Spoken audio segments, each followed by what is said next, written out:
Start. Atulji, start as per your convenience. Yeah.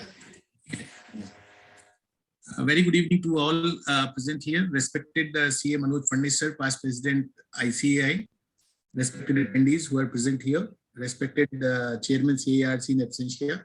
I welcome you all on behalf of CARC into this fourth day of series of accounting standards.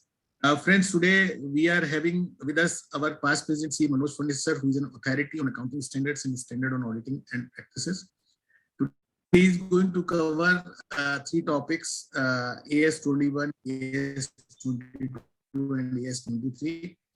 As you all know, consolidated financial statement is preparation or doing audit of consolidated financial statement is always a challenge for the chartered accountants. And we always through some experts. Apart from that, while we are talking about accounting of taxes on income and accounting for investments in associates in consolidation financial statement, that is again a big challenge while we are doing the audit of any company, especially while there is a cross holding. While there is a cross holding at that time, while we go for a consolidation, it is a challenge for each one of us to calculate the minority interest and then after that finalization of the balance sheet. So for these three important topics, we have with us our beloved past President CA Manoj Fadnis sir. He is an idol for me during my articleship also.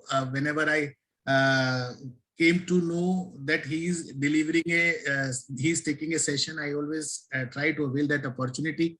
And while he became a vice president and a president, at that time I was serving the Gautam Budh Nagar branch. At that time also I got an opportunity to interact with him.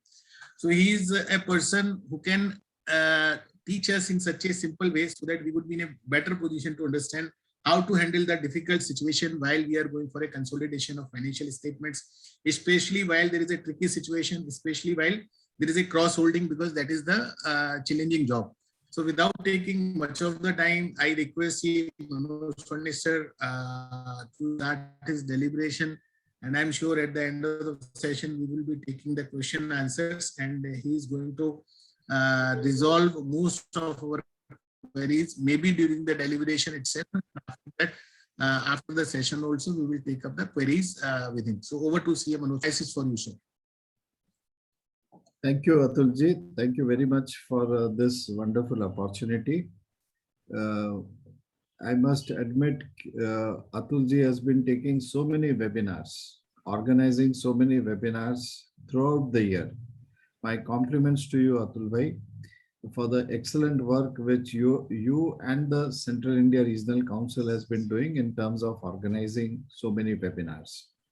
Our very respected chairman of the Central India Regional Council, CA Nilesh Gupta ji in absentia, and all distinguished regional council members, Atulji, and all esteemed members who have joined this webinar.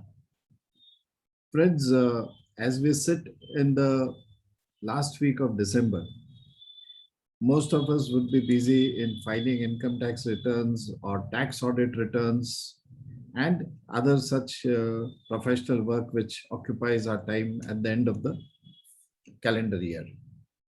So I was telling Atulji that maybe at this point of time, I don't know how many members would be really interested in discussing accounting standards. And I was very happy to hear from Atulji that in all the sessions which have taken place so far, there has been a lot of discussion and a lot of query resolutions have taken place. And I'm very happy to hear that there was a lot of fruitful interaction on the subjects of accounting standards. So friends, I look forward to same type of discussions in today's session.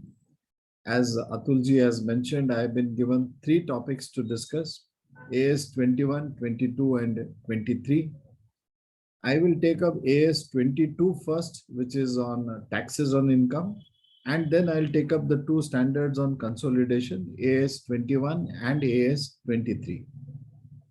So AS 21 is consolidation of subsidiaries, and 23 is consolidation of an associate. These standards are particularly the standard on taxes on income is a important standard in all the financial statements, in the sense that whenever financial statements are prepared and audited, even if they are for the purposes of, say, income tax compliance, for the purposes of Section 44AB of the Income Tax Act, the financial statements are said to be general purpose financial statements.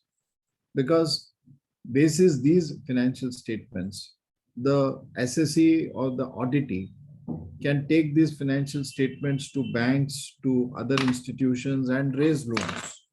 So once financial statements are audited, they are considered as general purpose financial statements, and therefore, in respect of any general purpose financial statements, compliance with the applicable accounting standards is mandatory.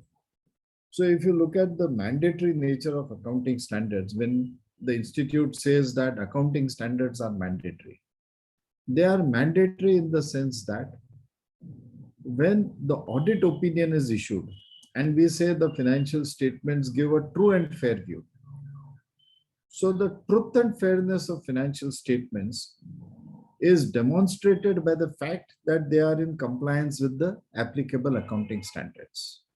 In case the applicable accounting standards are not complied with, say in case of an individual, say in case of a partnership firm formed under the Indian Partnership Act 1932. Now, under the Indian Partnership Act, there is no requirement that the financial statements should comply with the accounting standards. In case of Limited Liability Partnership Act, as per the recent amendment in the LLP Act carried out in 2021, it is now mandatory that the financial statements should comply with the applicable accounting standards. But in case of a partnership firm governed by Partnership Act, or a Hindu undivided family, or an individual assessee, or a trust society or body of individuals, there is no law which says that the preparer should comply with the accounting standards. So what do we mean by mandatory accounting standards? The mandate is on the auditor. The auditor has to see the compliance with the accounting standards.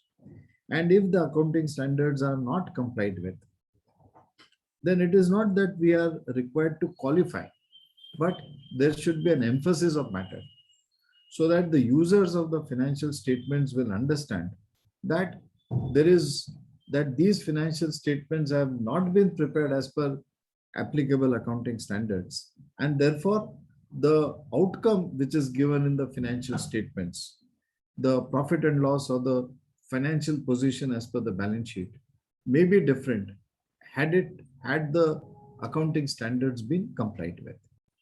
So the mandatory nature of AS 22, insofar as the financial statements prepared for tax audit compliance, needs to be understood in respect of the auditor's requirement to ensure compliance with the accounting standard. Now, why is it necessary when we talk about taxes on income or this AS 22? Why is it necessary for us to, why is this standard required? So I would be dealing with the various aspects about AS 22. It is different from what is there under Ind AS. Ind AS 12 is said to be an accounting standard where there is a balance sheet approach. AS 22 has an income approach.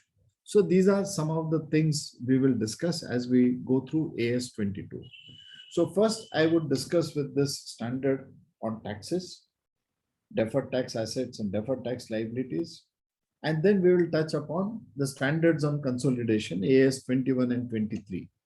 There is also a third standard, which is AS 27, which is in relation to joint ventures. But because of paucity of time, that will not be discussed. However, if there are any questions with respect to AS 27, I would request the members to raise those questions, and to the best of my abilities, I'll try and answer your queries. So as we start our discussion on AS 22, accounting for taxes on income, This is, as I said, based on an income approach. And we will also see what is a balance sheet approach, which is discussed in Ind AS 12 later on. But this standard, when it was introduced way back in 2001, and it became applicable over a period of time, why is it necessary to have this standard? Income tax department does not understand this standard because it does not result in any kind of disallowances or allowances for the purpose of computation of income. So income tax department is actually not concerned with AS 22. Many a times we find that even the banks are not inclined to consider the AS 22. Then what is the utility? We must understand why we need to have this standard and what is the purpose that this standard provides. So take, for example, a partnership firm which is in construction business. And let us assume this partnership firm is following completed contract method. It is not required to follow under AS 7, we have completed contract method and percentage completion method. Now, if this standard is following for its income tax computations, it is following completed contract method. But for its books of accounts, it follows percentage completion method. It is possible. In income tax, if you have been consistently offering your taxes on completed contract method, then you can still follow that. We have now section 43 CA, which mandates percentage completion method in case of construction contracts as defined in the ICDS. In case of many of the real estate builders, a person who is constructing a building and selling of the flats, he may still follow completed contract method under the Income Tax Act. So I'm not going into the tax aspect, but I'm focusing on the accounting aspect, accounting of that income tax. So supposing I am a builder, I'm constructing flats and I'm selling flats.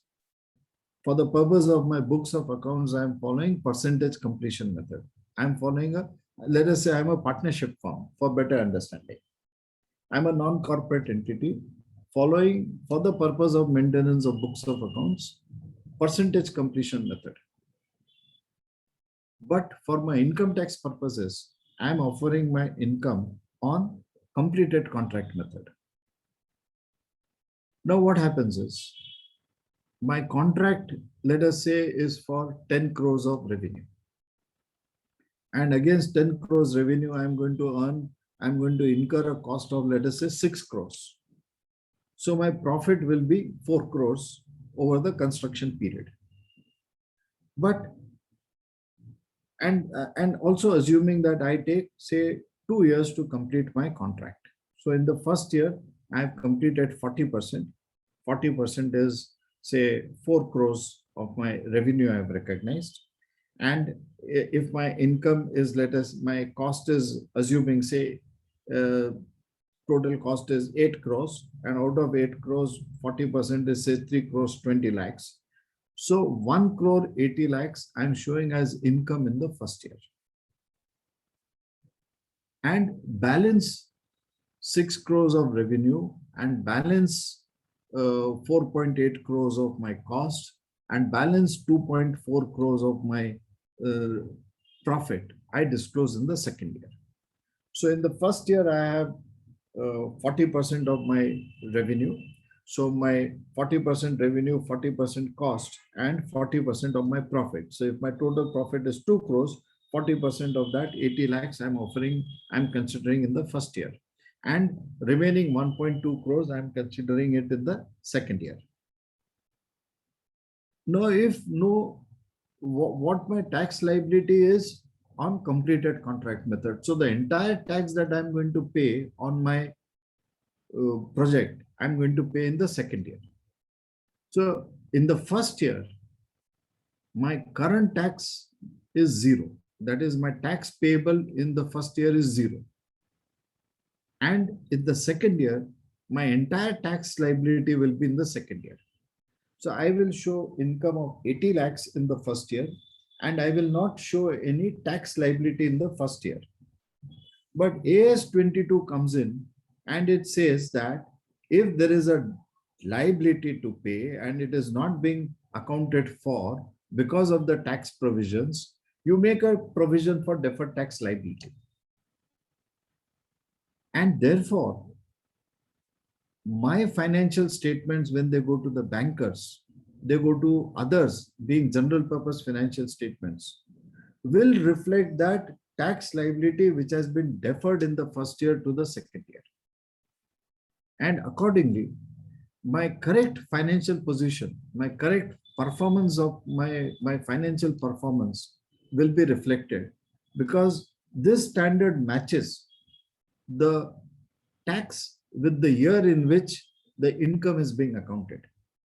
And if for some reasons the tax is being deferred, or in some cases the tax is being preponed, then we have, through this concept of deferred tax liabilities and deferred tax assets, a matching concept whereby the tax liability is matched with the income and it is accounted for in the year in which that income or that expenditure has been booked. So that is the purpose of AS 22. AS 22 will ensure that whatever is the tax liability which is being deferred, or any benefit which you are getting which needs to be spread out, is being properly evened out. So we have, let us say, the case of depreciation.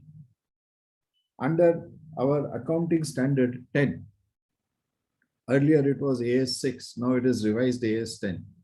Under AS 10, what we do is we charge depreciation on the basis of the useful life of the asset. So if the asset has a useful life of, let us say, 10 years, we will charge 10% per annum as depreciation on straight line method. But under the Income Tax Act, we are allowed depreciation on written down value basis. And there are percentages which are prescribed under the Income Tax Act. So on that basis, we are required to charge depreciation. So if I have an asset of 10 crores, on which in my books I have charged 1 crore as depreciation, but in income tax I am eligible for a depreciation of, say, 1 crore 50 lakhs in the first year. I am getting an additional depreciation benefit of 50 lakhs in the first year, on which I am saving tax at the rate of 30% on that benefit. So this benefit which I am getting this year is actually pertaining to subsequent years. And therefore, I need to make a provision for deferred tax liability in such a case, so that there is a matching of my income and the corresponding tax liability basis my books of accounts matched with my tax payments. So that is the concept under AS 22. Now AS 22 goes on an income approach. As you will see, friends, as we discuss in this presentation, we are talking about an income approach to this subject of deferred tax. Income approach means we consider what is the profit as per the profit and loss statement.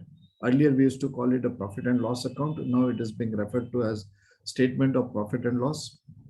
So what is the profit for the year? And that you compare with what is the taxable income for the year. And the difference between the taxable income and the profit for the year is resulting in deferred tax assets or deferred tax liabilities.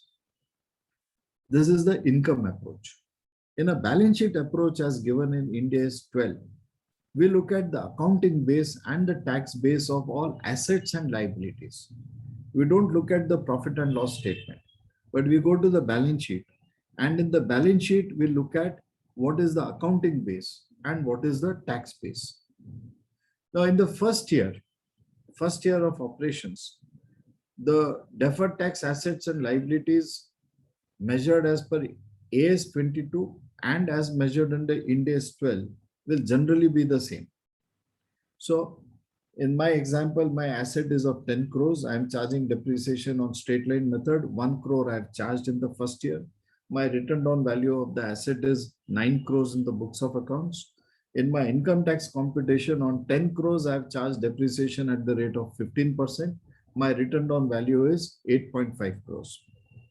Now the difference between my profit and loss and taxable income, applying the income approach, is I will compare 1 crore of depreciation in the books with 1.5 crores of depreciation in the computation of income.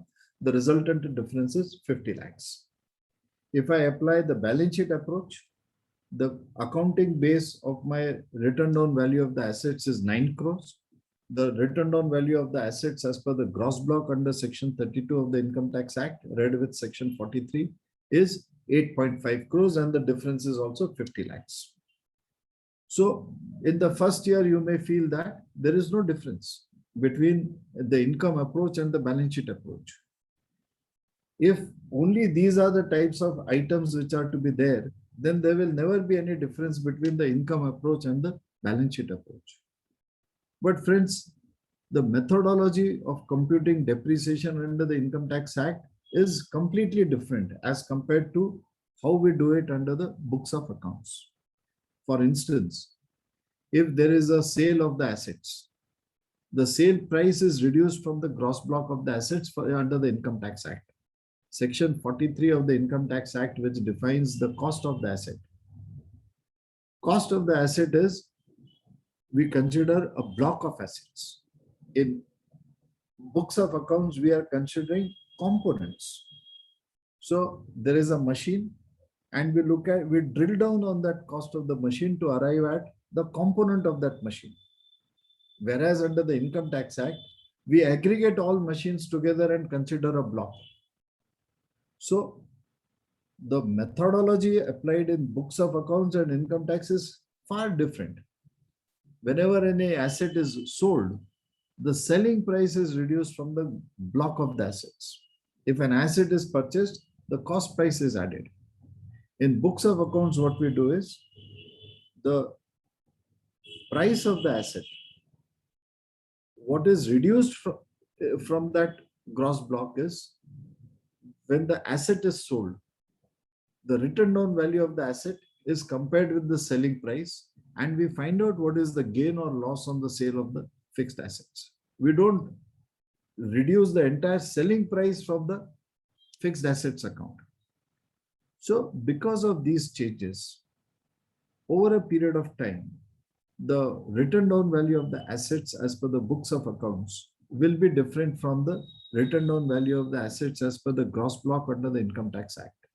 And therefore, the difference between the depreciation as per the income approach and the difference between the accounting base and the taxable base under Ind AS 12 could be different. So what we are looking at under AS 22 is purely an purely an income approach. So we have to look at our profit and loss account. What are the items which we have considered as deductions? What are the items which have been considered as part of the income? And then compare it with the income tax computation and see what are the items which are considered as deductible or what are the items which are considered as part of the income.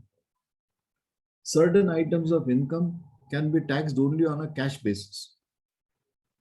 Under Income Tax Act, there are some provisions like, let us say, interest on compensation to be received is taxable on compensations for compulsory acquisitions is taxable on cash basis. Certain expenses are allowed on cash basis, such as payment of taxes and other expenses covered under Section 43B. So even if there is a liability to pay a tax, you have made a provision for that tax liability in the books of accounts. If that tax is not paid up to the due date of filing of the return of income, that liability will not be allowed as a deduction in computing the total income as per the provisions of Section 43B of the Income Tax Act. Therefore, though there is an expenditure which is debited to profit and loss statement, it is not considered for the purpose of computation of income, resulting in a difference between the profit for the year and what is the total income for the year. So there are such items like depreciation, items governed under Section 43B, or brought forward losses under the Income Tax Act, which will change the amount of tax payable on the total income and what is the profit for the year. In case it is a company, there is a brought forward losses.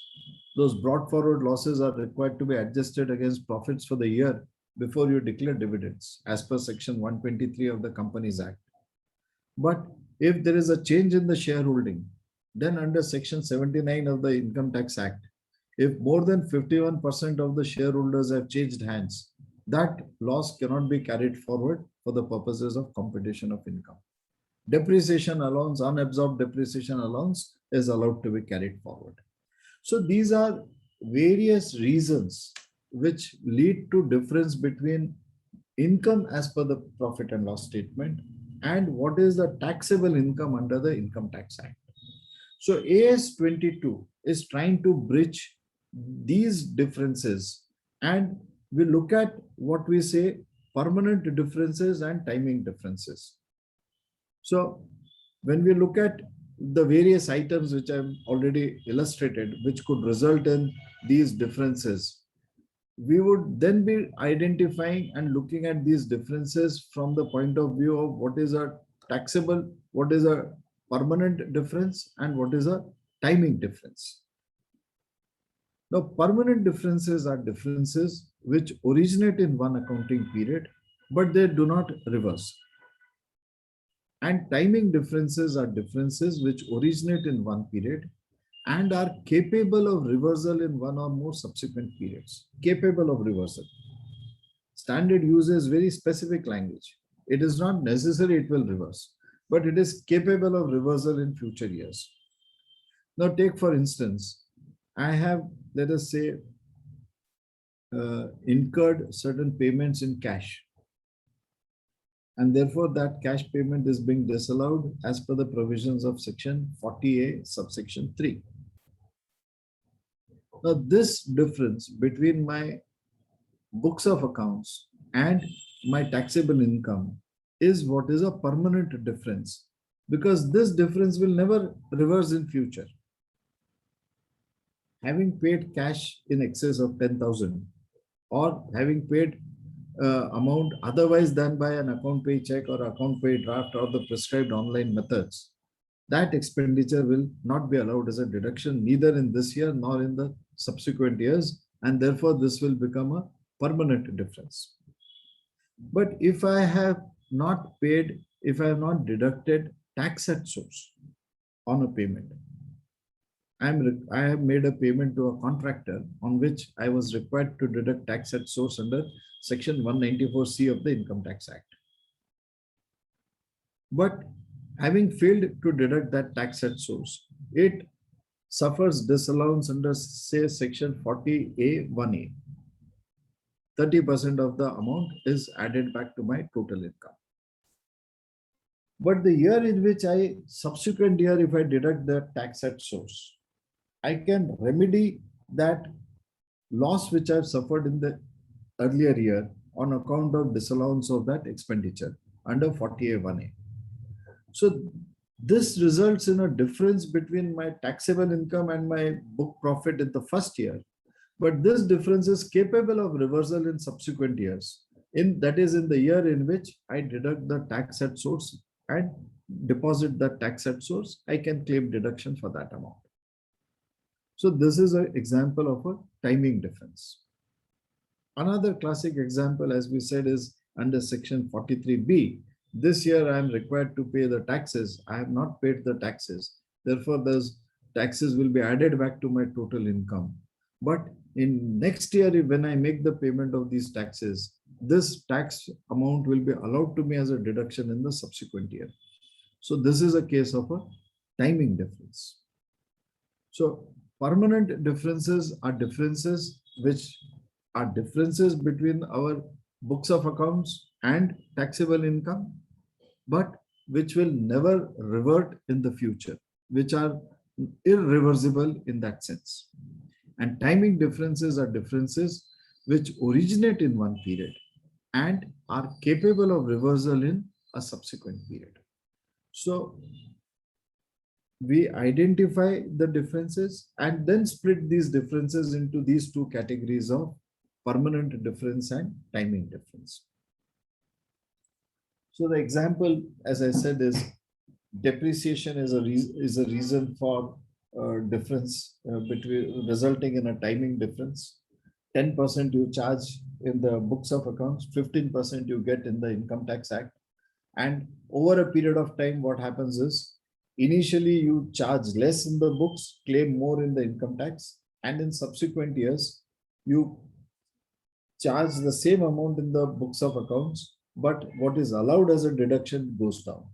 So in the first year, there is a deferred tax liability. That deferred tax liability originates in the first year and it reverses in the subsequent accounting periods. 43B is an example which results in a deferred tax assets.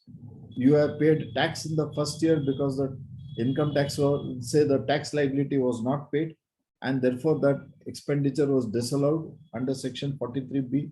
As a result, you have paid additional tax in the first year.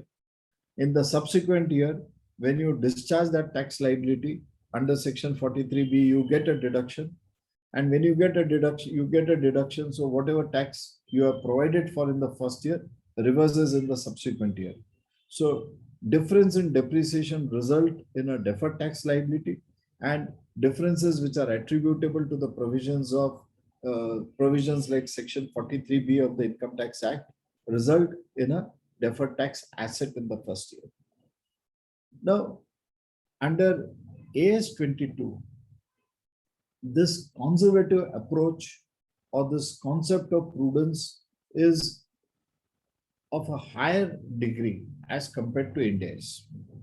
So if a deferred tax asset is to be recognized, the standard says you must have reasonable certainty that there will be sufficient future taxable income against which you will adjust these deferred tax assets. So before you create a deferred tax assets, you need to have more evidence with you, a reasonable certainty that you will have profits with you and you will be paying taxes against which these deferred tax assets will be liquidated. If it is a brought forward business loss, and on account of that brought forward business loss, you want to create a deferred tax asset. That deferred tax asset creation or the deferred tax asset will require virtual certainty. The words used are virtual certainty supported by convincing evidence that these brought forward losses will be adjusted. When we look at Ind AS 12, Ind AS 12 does not ask for virtual certainty. It asks for a reasonable certainty, reasonable assurance. If you are reasonably assured, then you can create deferred tax assets even if you have losses. And why it says so is because the concept of going concern is kept in mind. You may have losses this year, but you expect to recoup these losses in future. You cannot say I'll continuously incur losses, because if that be so, your going concern itself is vitiated. So Ind AS actually goes on a different basis, and it permits you to create deferred tax assets in situations where under accounting standards, you may not be creating deferred tax assets. So AS 22 requires, in case of losses, virtual certainty backed by convincing evidence. Friends, today, by and large, let us say all listed companies have gone to Ind AS. But listed banks are yet to follow Ind AS. Banks and insurance companies are still on AS and not on Ind AS. So if you look at the financial statements of banks, they are required to follow AS 22. And therefore, banks and insurance companies and other unlisted entities like private companies less than 250 crores and others, net 250 crores net worth, individuals, partnership firms, non-corporate entities, they are the ones who are following AS22. And AS22 requires higher degree of certainty before you create a deferred tax assets. So generally what is prescribed is that if you have deferred tax liabilities, you create those deferred tax liabilities. But if you have deferred tax assets, it is better to ignore those deferred tax assets. But if you have deferred tax assets and you also have deferred tax liabilities, then to the extent of liabilities, if you create deferred tax assets, that is in a way permissible. So what I mean is, if my difference on account of depreciation, which is resulting in a deferred tax liability, and I have deferred tax assets, say payments under section 43B not considered, or even brought forward losses, those losses which are going into deferred tax assets, to the extent of available deferred tax liabilities, there is a view that you can create deferred tax assets. Otherwise, the golden rule under AS22 is create deferred tax liabilities and maybe at the best ignore deferred tax assets, because you require higher degree of evidence available with you before you create deferred tax assets. Now, friends, the deferred tax assets which are created are required to be reviewed on a year-to-year basis. This slide is just explaining what we discussed so far, how to create the deferred tax assets and deferred tax liabilities. Determine the differences between your books of accounts and computation. See if it is a timing difference or a permanent difference. If it is a timing difference, then create deferred tax liabilities. If it is deferred tax assets, you need to be more careful, ensure you have sufficient evidence before you go and create deferred tax assets. And having created deferred tax assets, you then need to see that there is a regular assessment of those deferred tax assets. So if you have created deferred tax assets, then in the subsequent years, when you're still carrying those deferred tax assets, you need to ensure that your degree of evidence available with you is still convincing enough to allow you to continue with that deferred tax asset. If you have not created a deferred tax asset in the previous year, say there are brought forward losses, when you are finalizing the financial statements of March 20, you did not have convincing evidence and therefore you have not created deferred tax assets on those brought forward losses.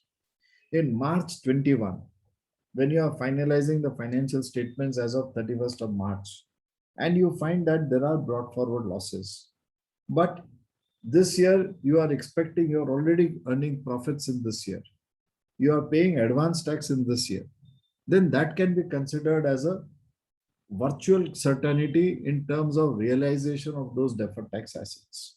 And therefore, for March 21, you can then create deferred tax assets, though you did not recognize the deferred tax assets on 31st of March 2020. So what is important, friends, is that once a deferred tax asset is created, it needs to be reviewed on each balance sheet date.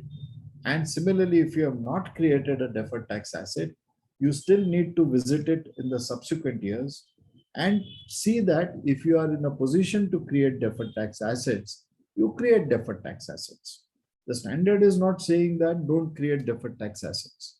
The standard is only saying that please be sure, please be careful, and please see that you have reasonable certainty, or in cases of losses, you are virtually certain with convincing evidence. And if those conditions are met, please feel free to create the deferred tax assets. So the position with respect to creation of deferred tax assets needs to be reviewed every year on an ongoing basis. Now, how do you measure the deferred tax? And this is same under Ind AS 12 as well as AS 22. So these are deferred tax liabilities or deferred tax assets to be settled in future. So what we are required to use is a rate which will be applicable in the future years. So assuming March 31st, 2021, the tax rate is 30%. But the tax rate applicable for March 22 is, let us say, 25%. I'm just taking a hypothetical example. Then my current tax payable, that is my tax payable for my income for the year ending March 21, on basis of which I file the income tax returns.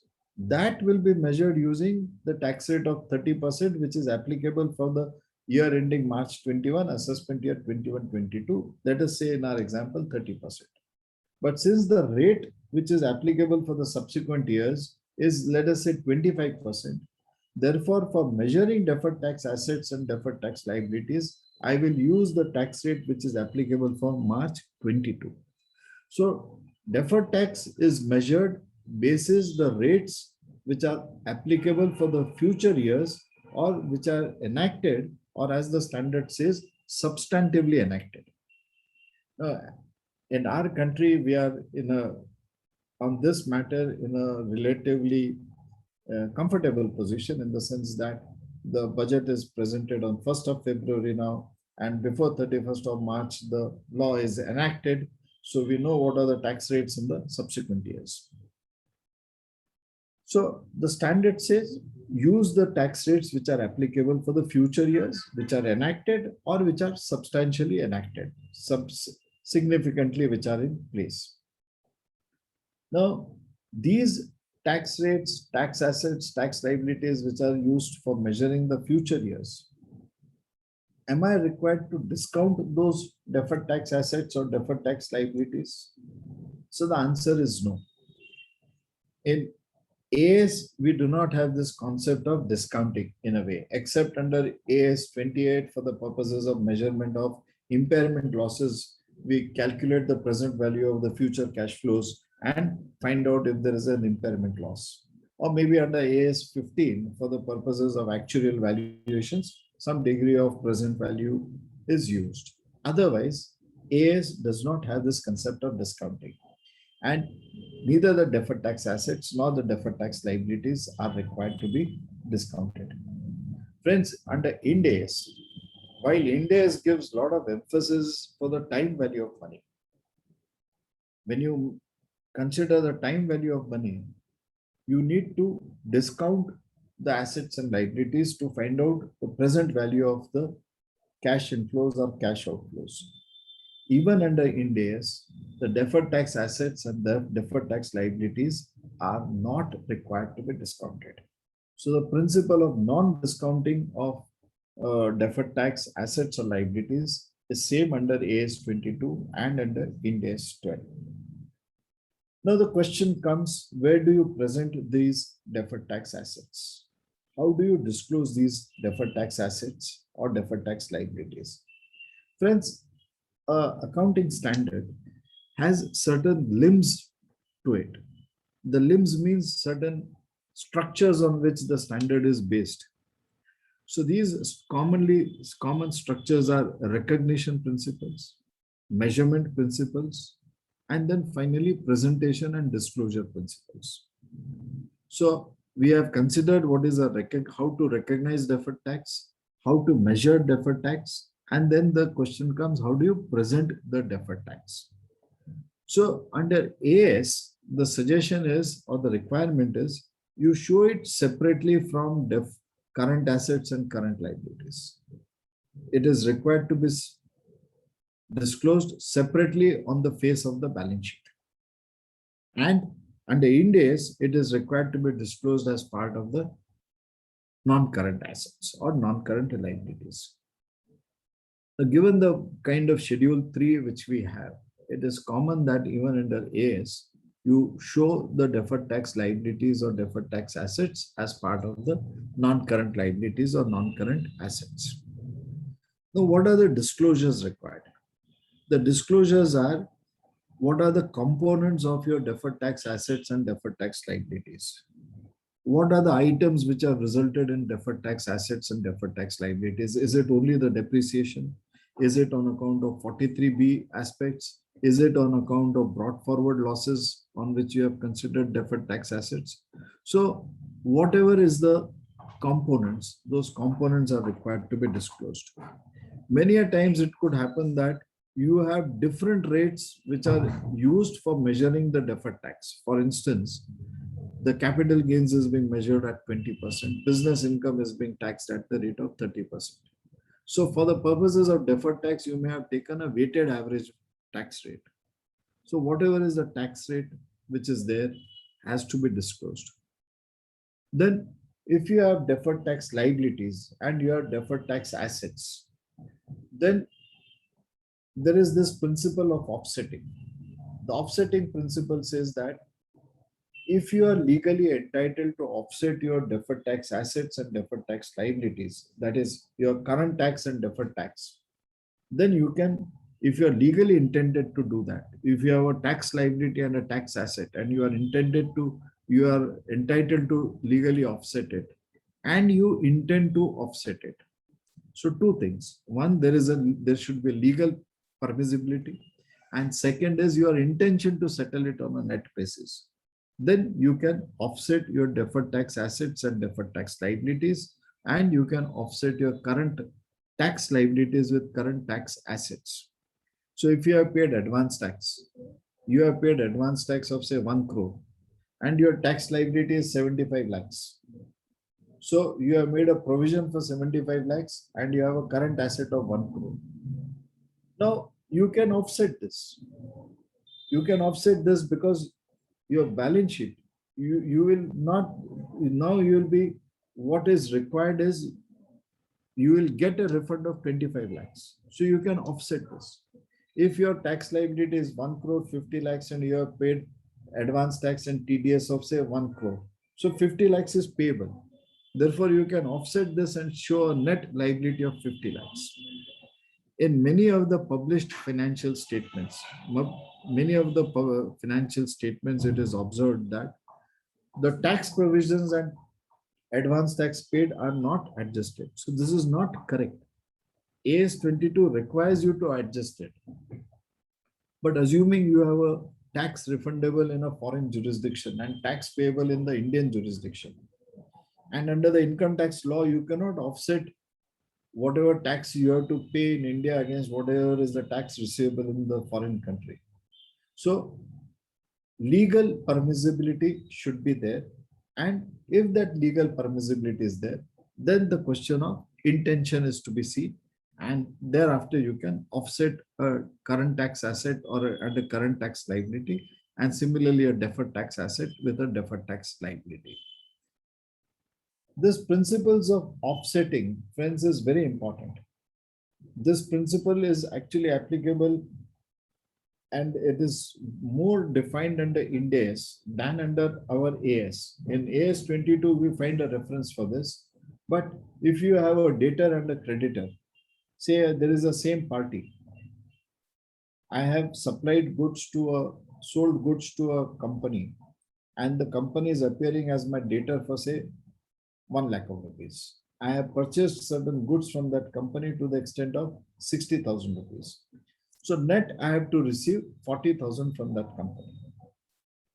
Can I offset that in my balance sheet? Now, under AS, we don't find an answer to this. Ind AS gives us an answer to this. And friends, this is important because it's a very good principle which is given in Ind AS, same as what is covered here for offsetting. The principle is, if you intend to settle it on a net basis and contractually you are entitled to settle it on a net basis, then you can show the net position. So in my example, 1 lakh is my debtor, same party as a creditor for 60,000. Now, in such a situation, I will not make 60,000 payment to him and receive 1 lakh rupees for him. I'll say you pay me 40,000 and I'm satisfied. But if my payment terms are different, I have sold goods on say 15th of March 2021. I have sold those goods for 60 days credit period. Therefore, I'm entitled to receive the payment on 15th of May. On 20th of March, I have purchased goods from the same party and my payment period is 30 days. Therefore, I am obliged to make the payment on 20th of April, whereas the money is going to come to me on 15th of May. In such a situation, I'm not going to settle it on a net basis. I have to make the payment to my creditor after 30 days, and I'm going to receive my payment after 60 days. So my cash inflow and cash outflows are different. In such a situation, we should not offset those assets and liabilities. So while this principle is not very clearly enunciated under AS, under Ind AS 32 on offsetting, this is very finely covered that do you intend to settle it on net basis? And do you have a legal right or a contractual right to settle it on a net basis? So the same principle is covered under Ind AS, under AS 22 also. So I'll just take a couple of examples with respect to AS 22. These are given in the standard just for a better understanding. These examples. If there are any questions, friends, with respect to AS 22, I would encourage you to write your questions in this chat box. And as we move forward, I'll take those questions. Right now, I find members have written their membership number and their names. So I don't see any questions, but if you have any questions, please feel free to put them in this chat box so that I can address your questions as I go ahead in my presentation. So before I move on to my next presentation, there are just simple examples which are there under the standard to better understand this concept. This is a case where in 3 years, there's a profit of 200, 200, 200. And the depreciation is 50 rupees each in the first, second, and third year. Therefore, profit before tax is 150 in the 3 years. Now, because the depreciation rate is different under the Income Tax Act, I'm getting a higher depreciation in the first year. Let us say I purchased this machine of 150, which is being depreciated over 3 years. And the entire 150 is allowed to me as a deduction in the first year in the income tax. Then what happens is my taxable income is only 50, 200 less 150. And on that 50, I am considering a tax rate of 40%. Therefore, I'm paying tax of 20. Whereas in the second year and third year, I will not get any tax deductions because the entire depreciation has been allowed to me in the first year. And therefore, in the second year, my taxable income is 200, on which I compute tax at the rate of 40%, which is 80 rupees. And in the second and third year, my tax liability is 80 rupees.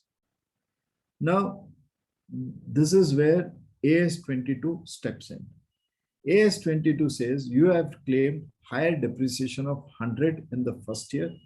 Of that 100, 50 pertains to the second year and remaining 50 pertains to the third year.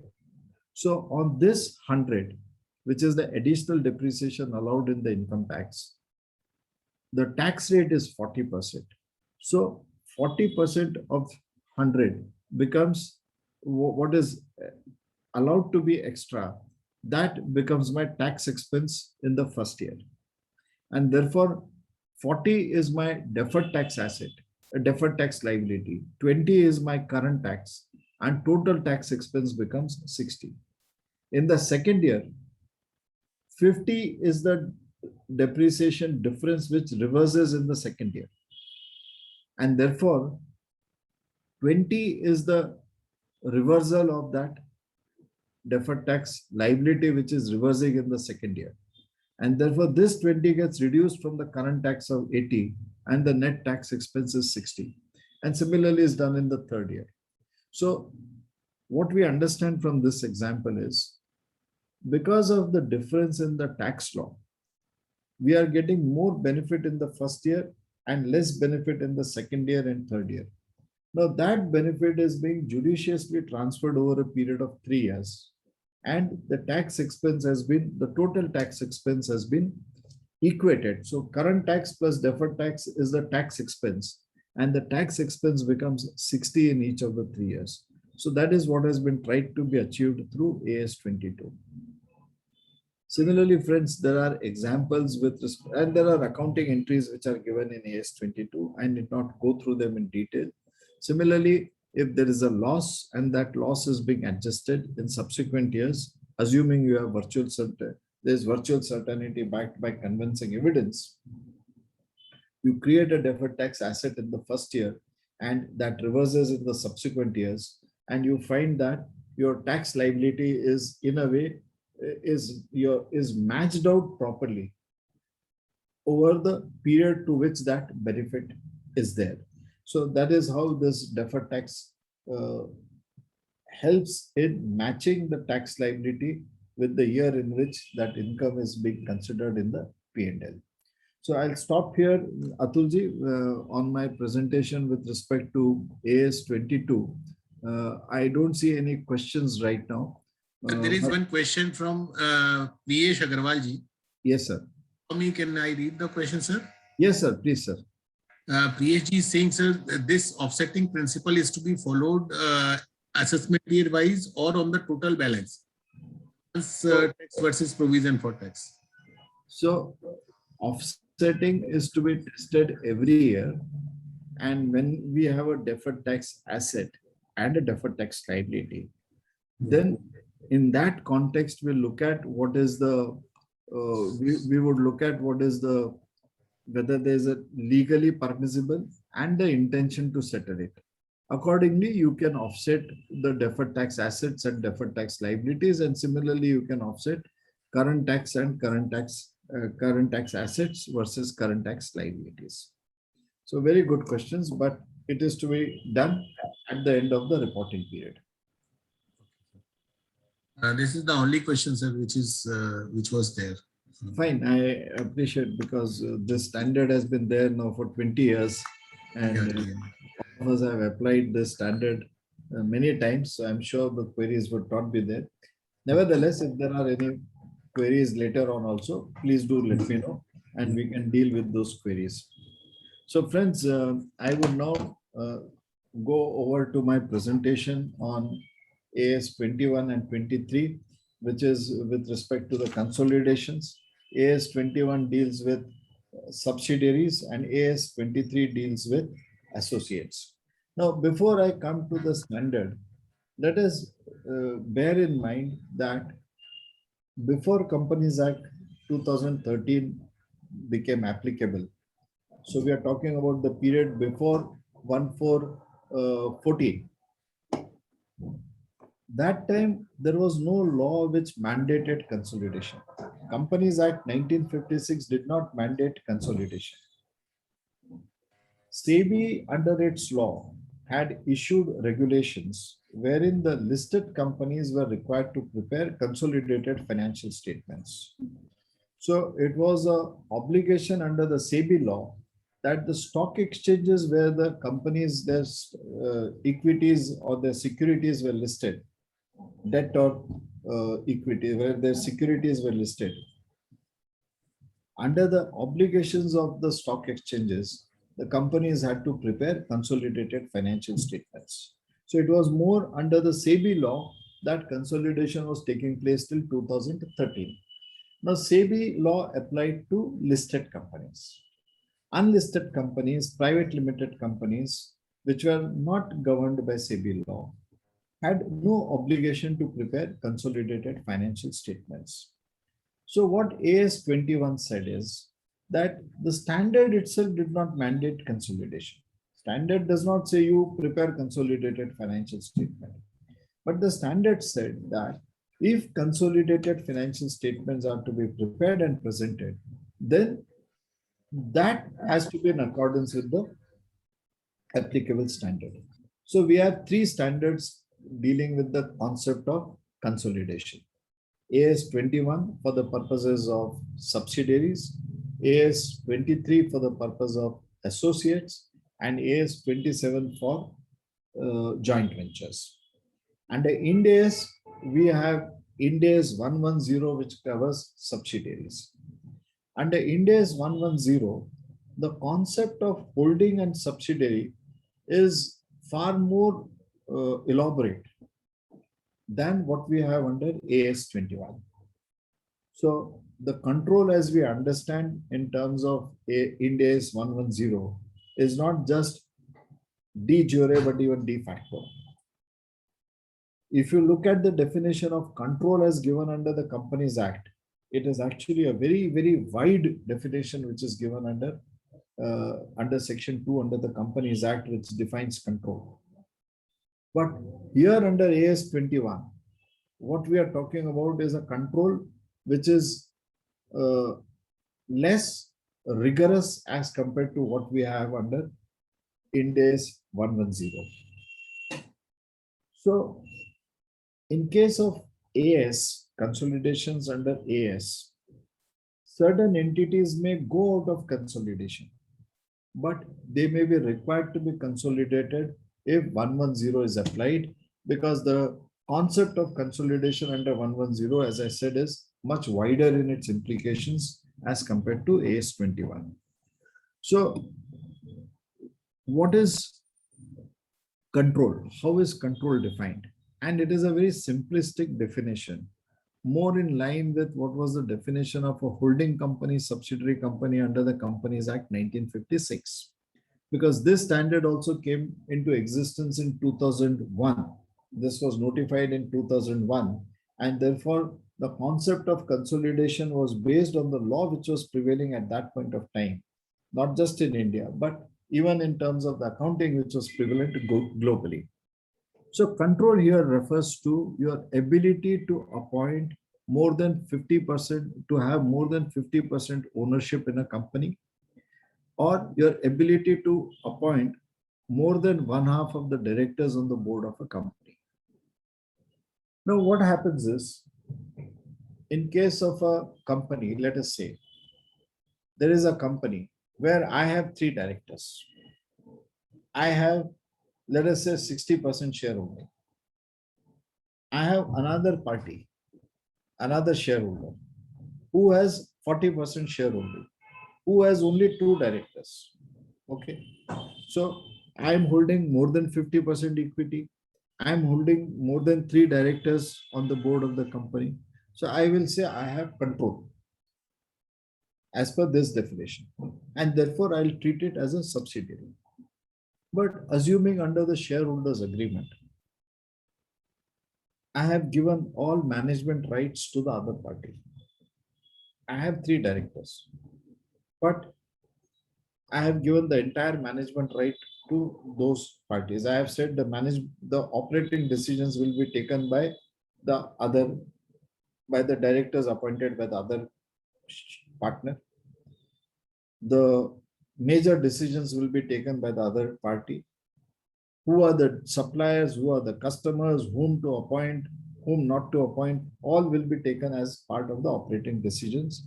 40% is their equity, but I have given entire control to the other party. Because of this kind of agreements which started coming in as shareholders agreements, Ind AS 110 talks about controlling interest and non-controlling interest. Under AS 21, what we discuss is majority and minority. We say, what is the minority interest? Now here the minority interest is 40%, but actually that 40% has a controlling interest. Whereas the party which has 60% has a non-controlling interest. So AS 21 would require you to consolidate this entity as a subsidiary because you have 60% shareholding. Whereas consolidation is not required as a subsidiary for the reason that you are not really responsible for the performance of that entity, that subsidiary, so-called subsidiary. As a person holding 60%, I'm not responsible for the financial performance. And if I'm not responsible for the financial performance, it is not correct for me to consider that entity as my subsidiary and consolidate it.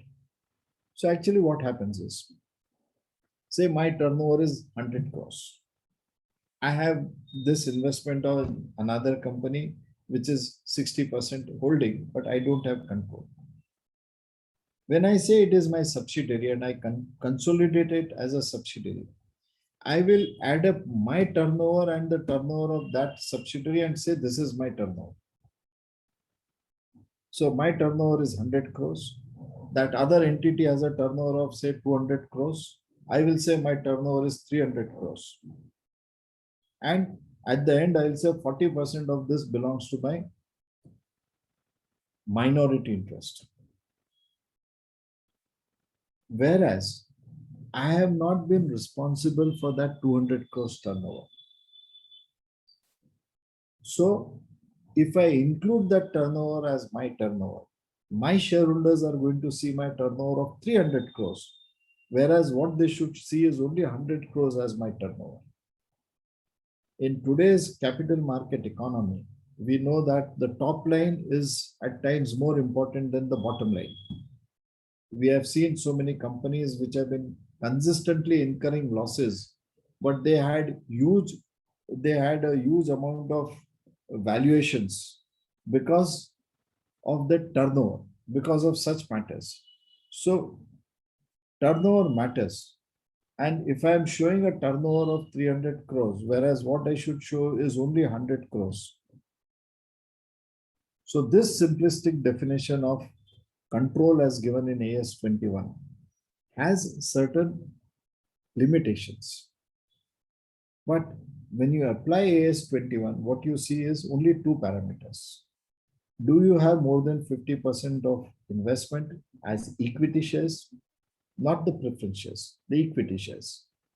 And do you have as more than 50%, do you have the right to appoint the majority of the directors on the board of the company? So this becomes the guiding principles for the purposes of consolidation. Whereas under Ind AS 110, what we will look at is do you really have the control? Or through the shareholders agreement, although you are 75% shareholder or 74% shareholder, you have given the control to the other party. But for AS 21, we look at control only looking at these two parameters. So control as defined in AS 21 is your ability to appoint majority of the directors and have more than 51% shares. So in a simple manner, so to say, if it is more than 50% of shareholding, we say it is a subsidiary. So you apply AS 21. If it is less than 50%, but more than 20%, it is significant influence. You don't have control, but you have a significant influence. And when you have significant influence, you go to AS 23. And if it is a joint control, there may be 5 parties, or there may be number of parties, 1, 2 parties, or more than parties, and each has a joint control. Then, in case of joint control, we apply AS 27. The difference between the three is AS 21 applies for line by line consolidation. So my turnover of subsidiary is aggregated and total turnover is determined. In case of AS 23 associates, you apply what is called the equity method of accounting, and we'll come to that in a little while from now. In case of equity accounting, you take your share of the profit and you don't consolidate all the items of P&L, all the items of income and expenses. You only consolidate your share of the profit or your share of the loss, as the case may be. That is AS 23. And in AS 27, you do a proportionate consolidation. Proportionate means if there are 4 shareholders and 4 shareholders have joint control, then each will account for every item of assets and liabilities and income and expenses in proportion to their share in the total. So if there are 4 shareholders, each one will account for 25% of the assets and liabilities on every item of the P&L and every item of balance sheet. So you do proportionate consolidation under AS 27. You do the equity method under AS 23 and line by line consolidation under AS 21.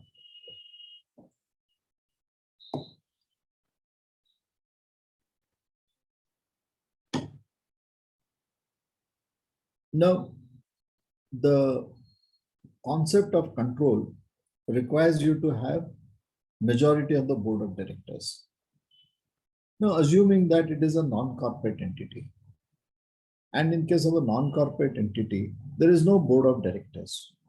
So the standard clarifies that it is not necessarily there should be board of directors. It could be any body which governs and which has the management control.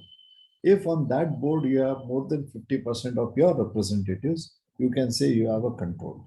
In case of companies, it is easy to say because board of directors, normally the shareholder who has more than 50% shareholding has the control and has the ability to appoint majority of the directors on the board of the company. So consolidation means consolidated balance sheet, consolidated profit and loss statement, consolidated notes to accounts, and consolidated cash flow statements as the case may be. Under Ind AS, we also have statement of changes in equity, which is not there under Schedule 3 Division 1, to which AS applies. But in Ind AS, we also have that additional statement of SOCE as it is called. Now, as I said, the consolidation requirement has come in for the first time under the Companies Act, and consolidation is now required in all cases. If it is a private limited company, even a private limited company is required to consolidate. If you have an investment, if a private limited company has an investment in a partnership firm, then that partnership firm is generally a case of a joint control. Suppose the company has 99% shareholding and 99% share of the profit, and the other partner is also a director of the company and he has 1% in that company. Will you say it is a case of subsidiary or will you say it is a case of joint control? Under AS, in my humble view, in case of partnership firms, it is better to consider it as a joint control, because under the Partnership Act, every partner is an agent of the firm. And it does not matter if I have 1% or 99%. My rights and obligations are not on the basis of my shareholding or my share of profit. Even 1%, a partner holding 1% of the capital and 1% as profit share in the profit, has a right to dissolve the firm under the Partnership Act. And therefore, it is generally regarded as a joint control under the AS. But if it is under Ind AS, I would regard this structure as a subsidiary, because I would then give more emphasis to what is the actual management control which is being exercised by the company, and not just go by the partnership deed which specifies the share of profit and the capital contribution. So under AS, if the consolidation is on the AS basis, and if there is an investment in the partnership firm, I would apply AS 27, joint control, unless the partnership deed also contains clauses which give actual control to the other share partner who holds the majority of the capital and majority of the profit sharing ratio. Otherwise, the Partnership Act gives all the partners equal rights. So these are points which are required to be considered even in context of private limited companies when considering how to consolidate and when to consolidate. In many cases, why I'm emphasizing on this is in many cases, consolidation is not considered by the auditors and the companies. Even in case of a private company, which has an investment in a partnership firm, you need to prepare consolidated financial statements and apply AS 27. This is a mandate requirement under the Companies Act to prepare consolidated financial statements. So this aspect needs to be kept in mind. Now the standard gives certain examples as to situations when consolidation is not required. And this is normally when there is a temporary control. So if you have acquired a subsidiary with the intention of immediate disposal of that subsidiary, so you have acquired it in say in December and you want to dispose it off by say in next 6 months. when you are preparing the financial statements as of 31st of March, it would not be correct for you to consider that as a subsidiary because you know your investment is on a temporary basis. Now the question may arise, how does the auditor come to know this? So the auditor is required to look at the board meetings, minutes of the board meetings, and then decide if it is a investment which meets the criteria for exclusion and thereby exclude that subsidiary from consolidation. But essentially, it is the duty of the company to prepare the financial statements, and the management of the company knows whether they have acquired that subsidiary for a temporary basis or for a long-term purpose. But the standard gives this exception that if you have acquired a subsidiary on a temporary basis, then you did not consolidate that subsidiary. When we come to consolidation, as I said, under AS 21, it is a line-by-line consolidation. So you will aggregate the sales. The turnover of the holding companies, as I said, let us say 100 crores. Turnover of the subsidiary is 75 crores. Consolidated financial statements will show turnover of 175 crores. So line by line, you consolidate all items of income, all items of expenses, all assets, and all liabilities. All are required to be consolidated.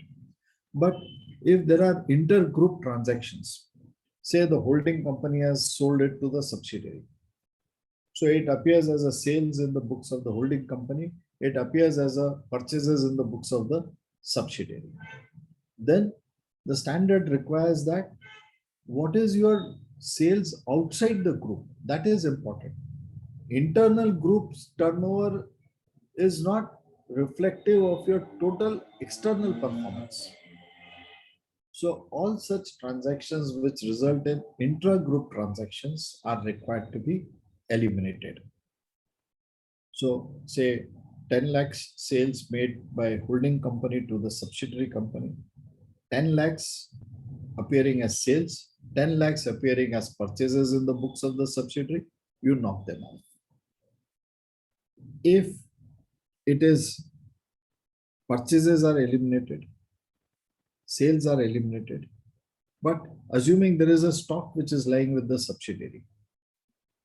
So what do you do? The stock is appearing at the purchase price of the subsidiary. So let us say goods of 10 lakhs of rupees were sold for 12 lakhs of rupees to the subsidiary. So in the books of the holding company, what do we eliminate? 10 lakhs, 12 lakhs as sales, and 12 lakhs as purchases in the books of subsidiary.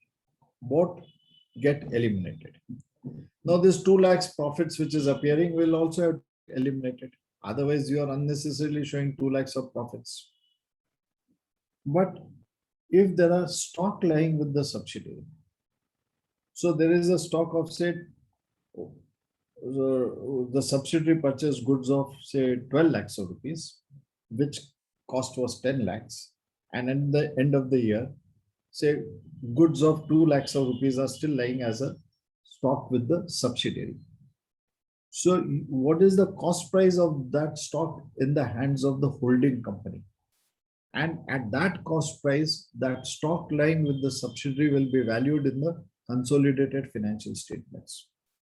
So what you would do is 12 lakhs of goods actually cost 10 lakhs of rupees. So on a proportionate basis, 2 lakhs of goods will cost how much? You will work it out, and that stock will be valued at the price in the consolidated financial statements, the price at which it is the cost to the holding company. So all these eliminations are important.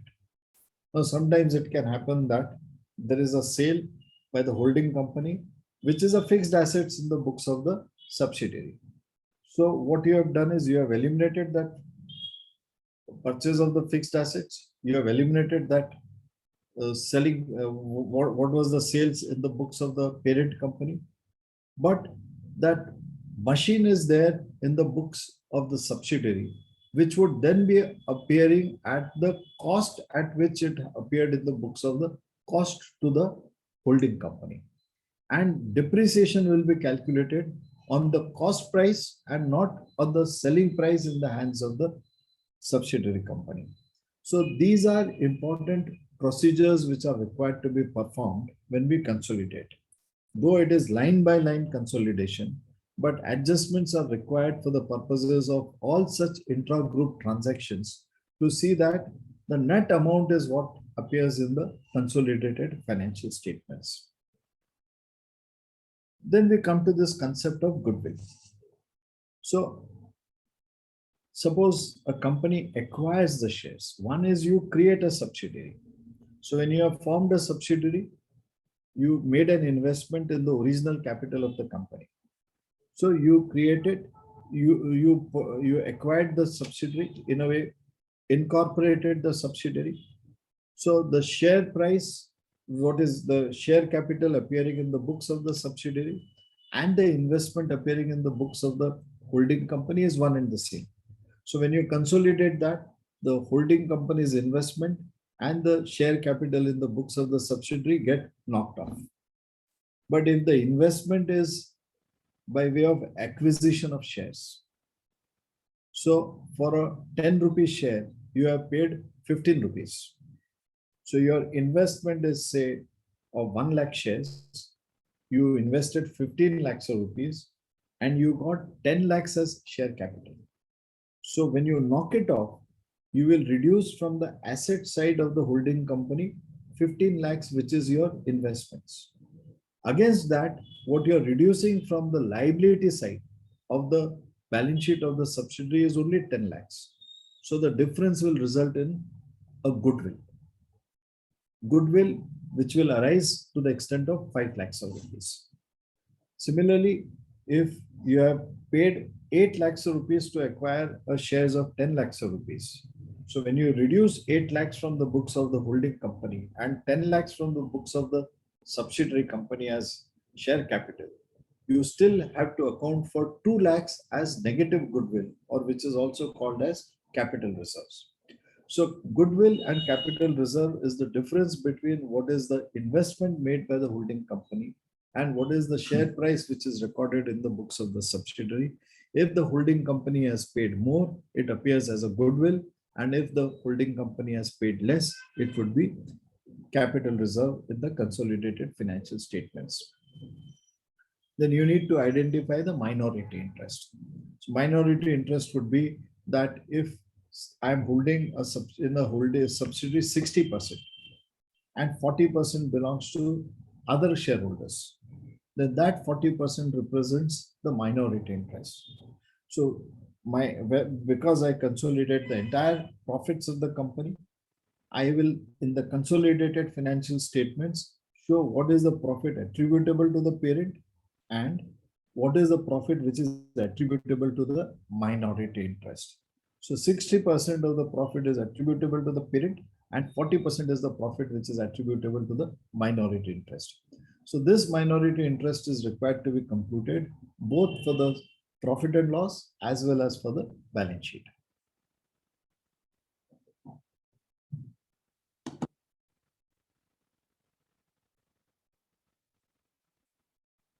Now, there are several disclosures which are required, both in terms of AS 21, and there are specific disclosures which are required under Schedule 3, Division 1. And we need to ensure that proper disclosures are made. I'm talking actually in context of companies which are consolidating. If a partnership firm is the holding entity and it has, says, investments in companies, and you are going to prepare consolidated financial statements, then the same principles of consolidation would apply. However, the provisions of Schedule 3, Division 1 would apply only if the consolidation is required to be done in terms of the Companies Act.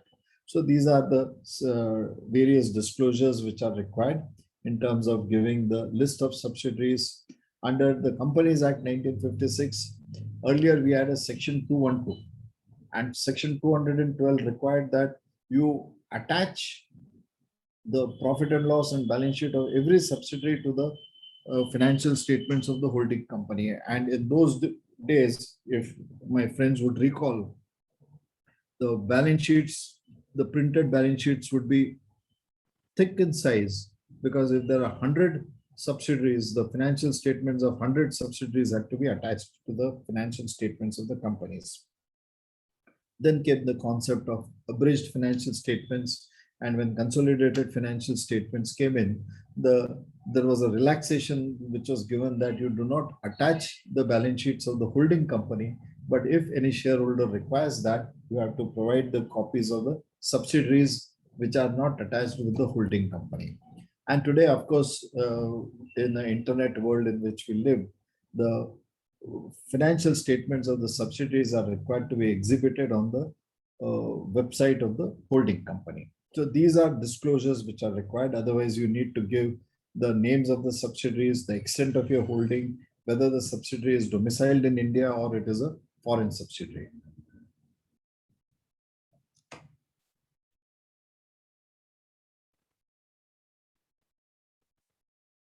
So friends, we had one publication which was brought out by Accounting Standards Board long back on AS 21, 22 and 23. I have covered certain questions which are and the responses based on those ASB publications. Since my presentation will be available with Atulji and Atulji will be uploading this presentation, I'll skip this in the interest of time. So let me now move on to AS 23, accounting for investments in associates. So associates is not a subsidiary, but I have a significant influence. So where my investment is more than 20%. 20% is not to be understood as a rigid level, but more in the sense that if you have 20% investment in a company, you have a significant influence. And if you have a significant influence, then you need to account for your investment in consolidations on the basis of equity method of accounting. Now, how do you demonstrate you have 20%? How do you demonstrate you have significant influence? So the standard gives certain parameters. So generally, when you have a significant influence, you would have a position on the board of that entity. So as a board member, your representative participates in the decision-making process. But since he is one of the many and does not have the control, therefore he can participate, but he cannot decide unilaterally. So that is the difference between control and significant influence. When I have 51% holding, and I have 3 directors out of 5 on the board, my 3 directors will decide because of majority what I want to be decided. And therefore I say I have a control, and therefore I consider that entity as a subsidiary. But if I have 1 out of the 5 directors, my representative on the board of that company will participate in the decision-making process.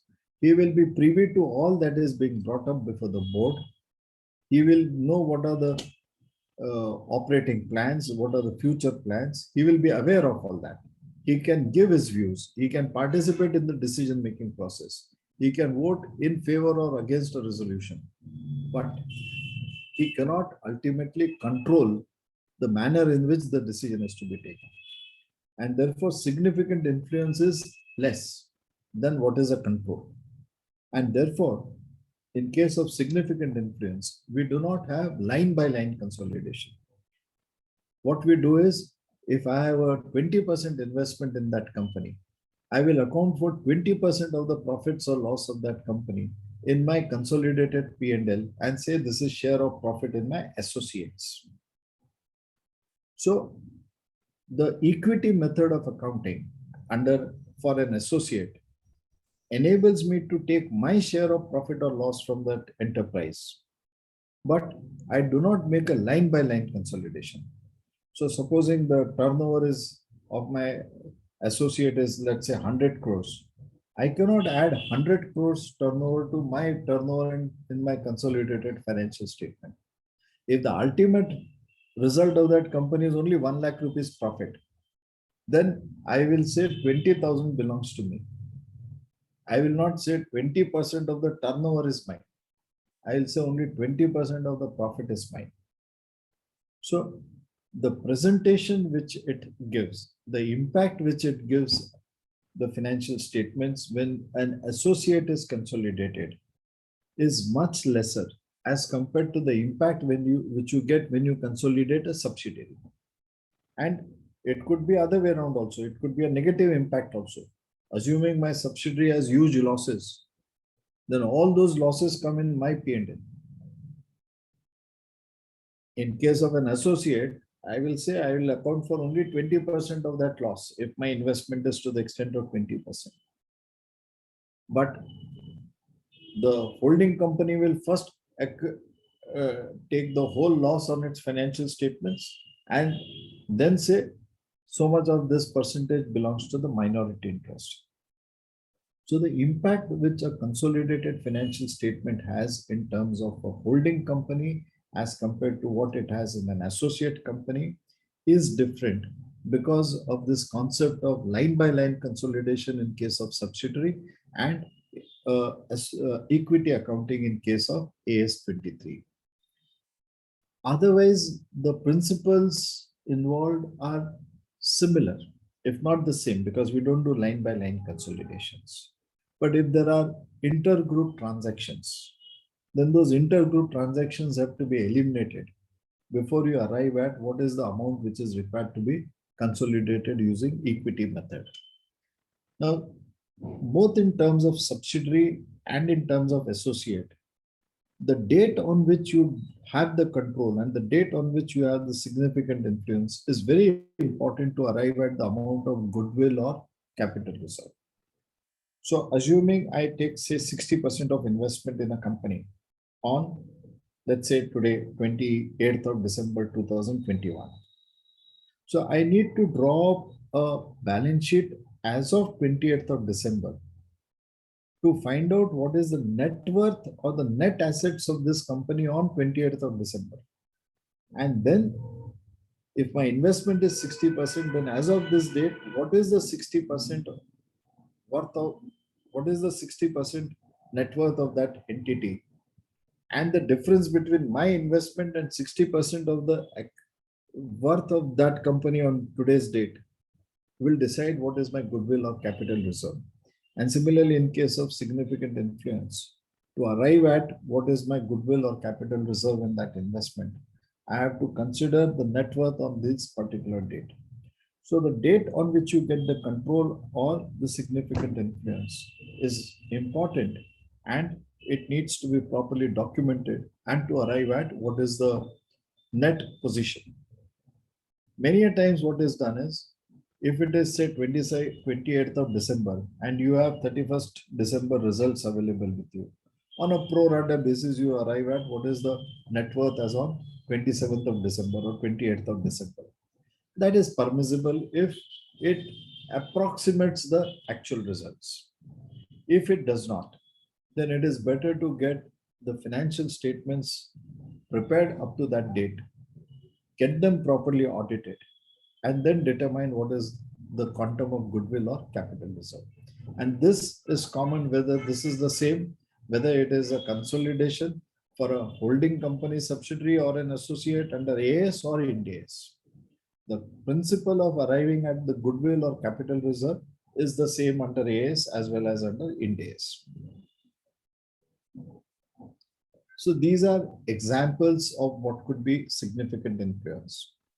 The existence of significant influence is evidenced in a way that you have a representation on the board of directors, you participate in policy making processes, material transactions between investor and the investee, interchange of managerial personnel, and provisions for essential technical information. It's not necessary that you should have a position on the board. It could be by any of these ways to demonstrate that you have a significant influence to ensure consolidation.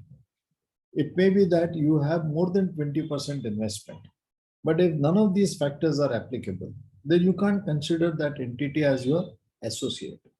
You have to consider the investment only as an investment and account it for under AS 13 which is accounted at cost and do not prepare consolidated financial statements.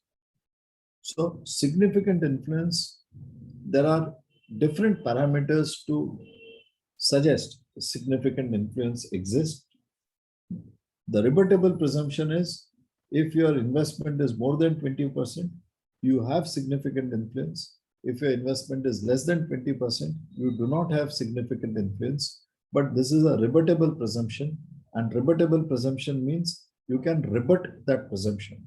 You can demonstrate that if you have less than 20%, but you have significant influence, you can consider that entity as an associate. And similarly, even if you have more than 20%, but you are not having a board position, you are not getting the information the way you want to, then you are not having a significant influence. So the actual position should be considered and not just the quantum of investment which is there. So equity method, as I mentioned, it relates to investments when you account for the your share of profit or your investments in proportion to your actual amount of investment. So if your investment is say 20% or 30%, you will consider that 30% of the profits as share of profits from the associates in the consolidated P&L, and the net assets of 30%, that is the difference between the assets and liabilities of that company, as your investment, value of the investments. So what you do is when you earn profits, if you have made an investment of say 30% in a company, let us assume the company has total capital was 1 crore, you have subscribed to 30 lakhs of the capital, no goodwill, no capital reserve. Now, end of the year, the company has made say a profit of 50 lakhs of rupees and your share is 30%. So your investment, which was appearing at 30 lakhs, plus your share of profit of that 50 lakhs, which is 30% of 50 lakhs, is 15 lakhs. And therefore, your investment, which will appear in consolidated financial statements, will go up to 45 lakhs. So when you made an investment of 30 lakhs, your journal entry in the books will be investment debit to bank 30 lakhs. And in the consolidated financial statements, you will consider an accounting entry of investment debit 15 lakhs and credit profit and loss to the extent of 15 lakhs. Now, out of say 50 lakhs of profits, 20 lakhs is distributed as dividend. So you get 30% of 20 lakhs, which is 6 lakhs as a dividend. So this dividend, you will not take it as a credit to the P&L in the consolidated financial statements, because in the consolidated financial statements, you have already considered 30% of your share of the profit. Now, this dividend is only distribution of that profit. So you will reduce your investment to the extent of this dividend amount of 6 lakhs. So 30 lakhs original investment, 15 lakhs is your share of profit, which is added to that. So 30 plus 15, 45. 6 lakhs, you get it as a dividend. You reduce it from 45 and you show your net investments at 39 lakhs. So share, whatever is your share of profits is added to your investments, and whatever is the distributions made is reduced from that investments. Now, assuming another situation, you have made an investment of 30 lakhs and your investments are appearing at 30 lakhs. That company makes a loss of 50 lakhs. Now, your share of 50 lakhs is 15 lakhs. So this 15 lakhs will be reduced from your investments. And your investment, which was 30 lakhs originally, will now stand at 15 lakhs. Say the next year again the company makes a loss, and it makes a loss this year of say 100 lakhs. Second year the company has made was a disaster. It made a loss of 100 lakhs. So your share is 30 lakhs. 30% of 100 lakhs, 30 lakhs is the share of this investor. Now the investment is appearing in the books at 15 lakhs, 30 lakhs original investment, less 15 lakhs share of loss in the first year. The investment is appearing in the books in the second year at 15 lakhs. And there is another loss of 30 lakhs to be accounted for. So the standard says you reduce the loss to the extent of the carrying cost of the investments. So since the carrying cost of the investment is 15 lakhs, you will reduce only 15 lakhs from the investments and bring it to an amount of 0. And in the notes, you will say that there is a further loss of 15 lakhs, which is required to be, which has not been adjusted. So tomorrow, when there are profits being made by that company, to the extent of this unadjusted losses, those profits, share of profit, the share in those profits will be first adjusted against these unadjusted losses, and then only the net amount will again get capitalized to the cost of investments. So that is a simple arithmetic. If it is unadjusted because the carrying cost is low, is less, and the loss is more, you disclose in the notes the additional amount which is not adjusted. Now, friends, as far as exceptions to the equity method is considered, the same way as in case of AS 21, if the acquisition of the associate is for a temporary purpose for disposal in the near future, then you do not apply the equity method and you continue accounting it as an investment under AS 13. Now, once having started accounting the equity method, the discontinuation of that will happen when you lose the significant influence. The significant influence can be lost if your investment goes below 20% or your associate becomes a subsidiary. So your investment has gone beyond 50%. So depending on the position where your investment is, you will decide, you will discontinue the equity method and then apply the next, whatever is the next method which is applicable. So goodwill and capital reserves, I've already mentioned, is similar to what we have in AS 21. So there are disclosures which are provided for, and similarly there are examples which are given in that guidance material. Long ago that guidance material was brought out, and very good examples which are given in relation to AS 21, 22 and 23. There are publications which may be available in limited numbers these days, but I would still suggest it would be good if you can get hold of those publications, and that will give you a far better understanding of these standards. So Atulji, with that, I will stop my presentation. And Sir, I have one question, if you allow me. Yes, certainly. After your deliberation, what I could understand, while we talk about the associate concern or while we talk about the consolidation, important is the control over the activities of the company, irrespective of the investment. So if in any company, the control of the management is not there, but investment is more than 20%, then we can avoid consolidation. So in that case, do we need to report anything into the notes to the account, sir? Do we need to mention somewhere in the notes to the account? So you mean to say that, see, first we need to see if we are applying AS. And if we are applying AS, right, if the investment is more than 50% and you have an ability to appoint directors, then you need to consolidate applying AS 21. But it is possible that if you are in Ind AS, in the same set of examples, you may not consider that as a subsidiary. Okay. Now, if you are in AS, then you have to consolidate applying the principles of AS 21. If AS 21 is applicable and you are not consolidating it, then it will not be sufficient to disclose it in the notes, saying that had I applied Ind AS, I would not have consolidated, and therefore I'm not consolidating. In my opinion, that may not be correct, because once you are in AS, then you have to follow whatever are the principles of AS.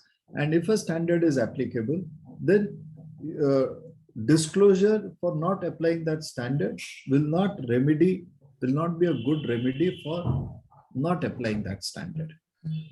Sir, my question is related to the associate concern. Holding and subsidiary is fine, but Okay. In case of an associate,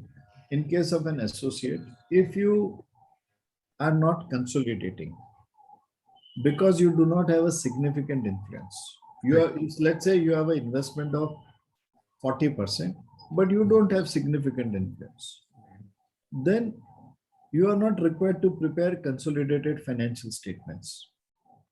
You are not required to consolidate that associate, but you are not required to give a disclosure as to why you have not consolidated. okay, that disclosure is also not required, sir. Is not required. But you look at it from this point of view, the shareholder will ask you, कि साहब आपने इस company में 40% investment करा है और आपका significant influence भी नहीं है, तो आपका क्या इन्वेस्टमेंट है? So that is done for the investors to ask you कि साहब आपने ऐसा कैसे इन्वेस्टमेंट कर दिया?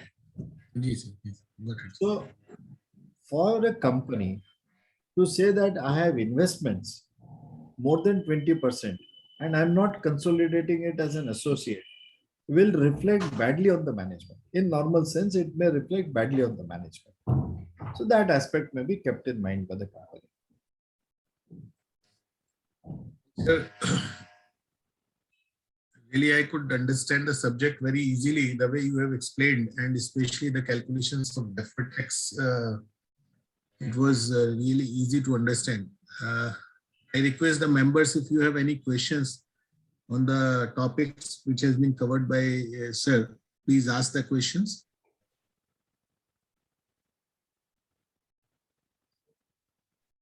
Friends, if any member has any question, you are free to raise those questions. And by chance, if any question comes to your mind later on, you can send a mail to Atulji or to me or to CIRC, and I'll try my best to answer those queries. I'm extremely thankful to Atulji and to the CIRC, to the chairman CIRC, friend Nilesh Gupta ji, for this wonderful opportunity.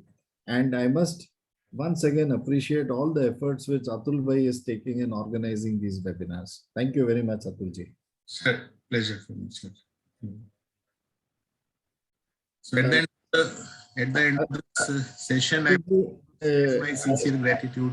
Thank you. Sir, आपको तो gratitude तो दे दूं sir. Thank you. I would like to extend my sincere gratitude to CA Manoj Fadnis sir, who has accepted our invitation even over one call. And I requested him about 3 days back, only 3-4 days back only, sir, you have a session, and he accepted our invitation. On behalf of CIRC and on behalf of the attendees present here in the today's session, I would like to extend my sincere gratitude to CA Manoj Fadnis sir, and I would like to extend my sincere gratitude to the attendees also, because I believe our another speaker may not be able to join for another 15-20 minutes time. So he has requested to defer the session maybe for some another day. So we will take that session where we are going to discuss about AS27 and AS28. We will take that session maybe another day, and we will inform to all the attendees, all the participants the date, and we will communicate via email as well. And I'm really thankful to the attendees who are present here even on the last date. Today again we were having the attendees to the numbers of 80, and I understand the kind of pressure all of you are having today, but still you are present here in this particular program. I'm really thankful on behalf of CIRC, and I'm thankful to the team CIRC from Kanpur for arranging all the logistics for arranging this particular VCM. Once again, I'm thankful to each one of you, and again, once again, thankful to CA Manoj Fadnis sir. Thank you so much. Thank you. Sulabh ji. ठीक है sir, okay sir.